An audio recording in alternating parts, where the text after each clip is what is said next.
Asik. Bu Kristi, aku mau ngobrol nih sama Bu Kristi, mau tanya-tanya ya. Jadi ada satu hal nih Bu yang aku pengen sekali tahu. Menurut Bu Kristi, sudah sejauh manakah Jakarta itu ramah terhadap disabilitas? Menurut saya ya, sebagai disabilitas pemakai kursi roda, saya sendiri agak susah untuk bilang ramah ya, karena hanya ada di beberapa titik di mana saya mampu untuk melakukan dengan kursi roda tanpa dibantu.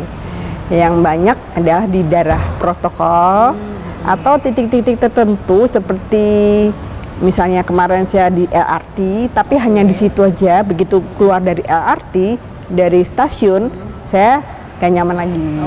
MRT bagus, kita turun oke banget, tapi ketika balik lagi, susah lagi. Berarti ketika menuju ke satu titik itu susah, tapi begitu di situ mungkin sudah gitu nanti keluar lagi susah juga.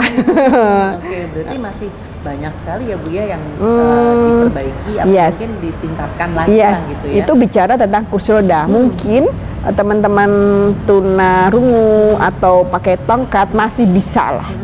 Tapi kan tetap buat disabilitas itu disebut belum nyaman. Mungkin buat teman-teman yang tuli ataupun yang mengalami masalah penglihatan itu mereka pun juga akan kesulitan ya Bu ya. Pasti. Dengan seperti itu. Ya. Bayangin untuk jalannya aja mungkin. Karena itu jalur kuning itu kadang-kadang nyemplung kol. Atau dipakai untuk parkir. Iya benar. Itu. Iya Bu ya, banyak sekali. Berarti sebetulnya kita juga selain meningkatkan kualitas dari desainnya yang digunakan oleh para penyandang disabilitas, kita juga perlu dong ya untuk meningkatkan kepedulian, kepedulian awareness, betul sekali. Penyandang disabilitas di dunia itu sangat banyak.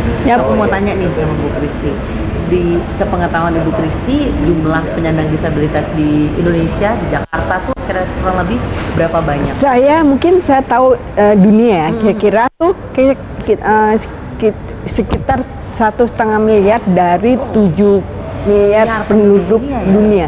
Berarti sepertiga, kan gila-gila kan? Anggap aja presentasinya sama dengan Indonesia, sepertiga. Bayangkan, bayangkan. Dan saya sendiri sebagai cacat baru karena saya kena stroke 12 tahun lalu, itu gak gampang. Berarti orang cacat di dunia itu semakin banyak lewat sakit, kecelakaan, atau semua orang tuh akan menjadi cacat atau disabilitas sebagai lansia, orang tua, prioritas. Berarti semakin kita maju pun sebetulnya tantangan sebagai disabilitas juga ada ya Bu ya? Oh iya. Kita menua itu, menua itu kan juga akan membuat kita menjadi disabilitas. Betul sekali. Dan angka itu sepertinya mungkin masih tip of the iceberg ya? Iya, memang. Kita belum tahu angka sebetulnya tahu, berapa. Karena memang harus pelajari ya. Dan banyak juga sepertinya disabilitas yang saya bilang bukan terisolir ya, tapi tidak terlihat. Nah, betul. Ya, 2 tahun lalu, Hari Disabilitas Internasional itu temanya ada disabilitas tidak terlihat. Bahwa bukan hanya kita yang saya kelihatan pakai kursi roda, banyak orang-orang yang cacat yang kita nggak tahu. Misalnya anak-anak paru-parunya satu, terus low vision kan nggak kelihatan. Kadang low vision dianggap buta, padahal bukan. Tuli banyak sekali yang tidak terlihat, dan itu menambahkan. Jadi saya bilang tadi 1,5 miliar itu yang terlihat. Yang tidak terlihat mungkin hampir sama. Lagi ya Bu ya gitu, dan banyak juga mungkin keluarga yang belum tahu caranya ya, dan nggak ngeh bahwa dia cacat dan memiliki kebutuhan yang sifatnya khusus gitu ya. Oke, sekarang saya mau nanya soal apa sih aspirasi atau keinginan Bu Kristi sebagai seorang pribadi gitu ya. Apalagi Bu Kristi bilang saya nih disabilitas bukan dari lahir. Ya, cacat baru. Lalu gitu ya, baru mengalami disabilitas. Ada nggak Bu keinginan Bu Kristi sebagai bagian dari komunitas besar? Jelas, karena saya yakin saya sebagai aset negara ya, bahwa sebagai warga negara punya hak dan kewajiban yang sama sebagai dengan yang lain. Jadi, dan saya pingin kerja, pingin berkarya dengan cara ya dengan ada fasilitas. Jadi saya ingin negara atau tempat saya tuh punya fasilitas-fasilitas tertentu untuk saya bisa berkarya.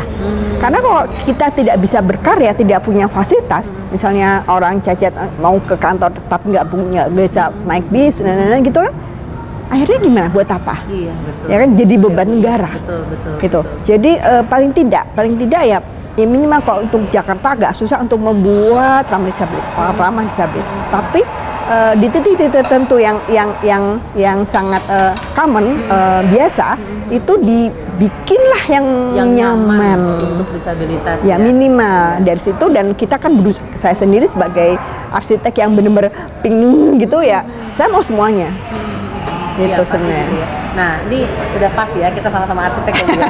Sekarang saya mau tanya nih, kalau dari sudut pandang Ibu sebagai seorang arsitek praktisi gitu ya, kira-kira apa Bu yang Ibu inginkan gitu? Terus bagaimana memastikan bahwa kebutuhan penyandang disabilitas itu benar-benar bisa kita akomodir? Oke. Jadi yang jelas minta tolong pada pemegang di atas atau gimana namanya, membuat kebijakan. Iya. Kalau mau membangun sesuatu, kita harus dilibatkan dari nol. Kenapa?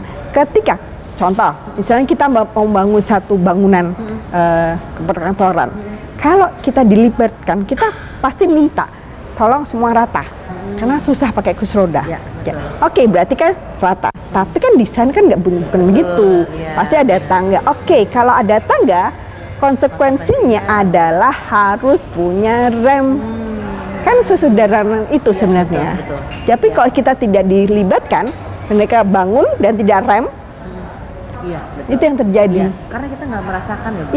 Sebagai arsitek non disabilitas, kita nggak tahu kebutuhan, kita nggak merasakan. Betul. Jadi mungkin meningkatkan kepekaan, mengasah keterampilan dan empati sebagai arsitek itu sangat diperlukan. Betul. Ya. Karena ketika kita duduk di kursi roda kan pasti kan lebih pendek daripada orang normal.